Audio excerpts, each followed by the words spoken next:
gudoomiyaha gobolka Badhan Maxamuud Xaamud Cumar ayaa gaaray magaalada madaxda gobolka Badhan ee magaalada Badhan waxaana gudoomiyaha halkaasi si ballaaran ugu soo dhaweeyay guud ahaan bulshada qaybaheeda kala duwan ee magaalada Badhan iyagoo ku labisnaa calanka Somaliland isla markaana ku dhawaaqay ereyo soo dhaweyna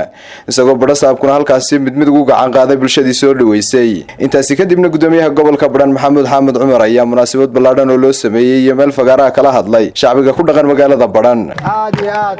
baad ugu mahadsantihiin soo dhaweynta qiimaha leh aadna soo dhaweyseen aad baan waxaan ugu faraxsanahay ayaamahan waxa dareemayseen in la lahaa calanka jamhuuriyadda Somaliland kama taagna Badhan waa marxaati madoonto inuu ka taagan yahay xarumihii dawladda waa marxaati madoonto inay shaqaynayaan xubnihii dawladda joogay waxaan arrin geesinimo leh ugu hambalyaynayaa maayarka iyo badhasaab ku-xigeenka oo muujiyay arrin karti leh waa marxaati madoonto in bulsho intaa leeg oo ka sii ballaaran ay muujinayso shucuurta ay u qabto baahida jamhuuriyadda Somaliland waxaan salaan idinka sidaa xaaji madaxweyne Muuse Biixi Cabdi madaxweynaha jamhuuriyadda Somaliland waxaad ka waraysaan asbuucii hore inay jirtay shaqaaqa yar ay soo maleegeen qolo rabta inay hagardaamiso ama ay dhaawacdo nabadgelyada uu ku soo caanamaalay gobolka Badhan waxaad dareemi kartaan in laga soo maleegay shirqoolkaas fashilka ahaa maamulka aan dariska nahay aan wakhtigii hore ku wada noolaan jirnay in darisnimo lagu wadaago waxaa jamhuuriyadda Somaliland ka go'an heerarkeeda kala duwan in xuduudaheeda iyo gudaheedaba ay difaacato oo si nabadgelyo ah ay kula noolaato cid kasta xuduud la leedahay haddii ku soo xadgudubtana tallaabo sharci ah ay ka qaadi doonto waxaan diyaar u nahay aniga iyo garbahayguba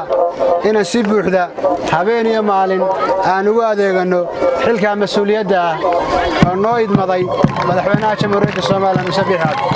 waxa iyaguna halkaasi ka hadlay mas'uuliyiinta laamaha dawladda ee heer gobol iyo heer degmo iyo waayeelka waxgaradka iyo dhalinyarta iyo aqoon-yahanka degmada Badhan oo sheegay sida ay u barbartaagan yihiin gudoomiyahooda cusub waxaynu isugu nimid xafladii soo dhaweynta gudoomiyaha gobolka Badhan Maxamuud Xaamud Cumar oo aynu ku soo dhaweynayno gobolka Badhan gaar ahaan caasimadda degmada Badhan waxaan leenahay gudoomiye ku soo dhawow degmadii Badhan dadkaagii dalkaagii dhammaan odayaashii cuqaashii waa fadhiyaan ku soo dhawow baan ku leenahay gacmo furan ku soo dhawow waxaanu si fiican uga shaqaynaynay aniga iyo heer degmo gobolka intii gudoomiyuhu ka maqnaa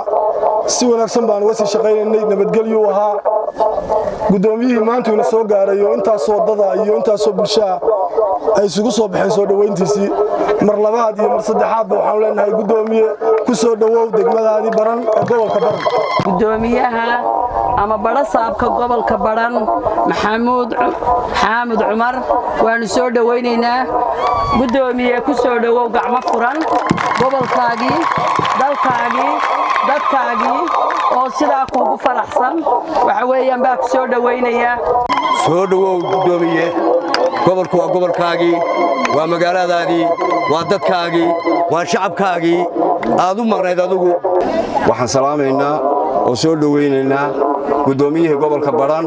Maxamuud Xaamud Cumar oo inoo yimi gudoomiyaha iyo mas'uuliyiinta dhawaan la soo magacaabay soo dhawaada waxaad joogtaan gobolkiinii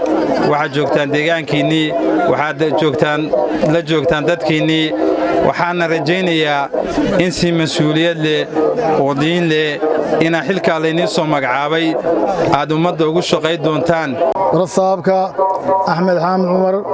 sidoo waxa leenahay soo dhawow waa dalkaagii dadkaagii baawtimi ilaahayna waxa ka baryaynaa in ilaahay ku xilka ugu faaray kula qabto annaguna insha Allah taala waan kula shaqaynaynaa aad iyo aad waxaan ugu soo dhaweynaynaa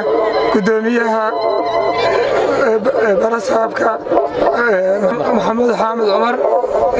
soo dhawow gudoomiye dadkaagii dalkaagii ehelkaagii iyo degmadaadii baran maxamuud xaamud cumar oo safar inoogu maqnaa oo inoo yimi baanu ku soo dhaweynaynaa gobolka baran magaaladiisii ku soo dhawow gudoomiye waxaan leenahay mudane gudoomiye soo dhawow waan ku soo dhaweynaynaa waxaanu kugu soo dhaweynaynaa gacmo furan kal iyo laab gobolkii oo nabada dadkii oo nabada barwaaqo jirta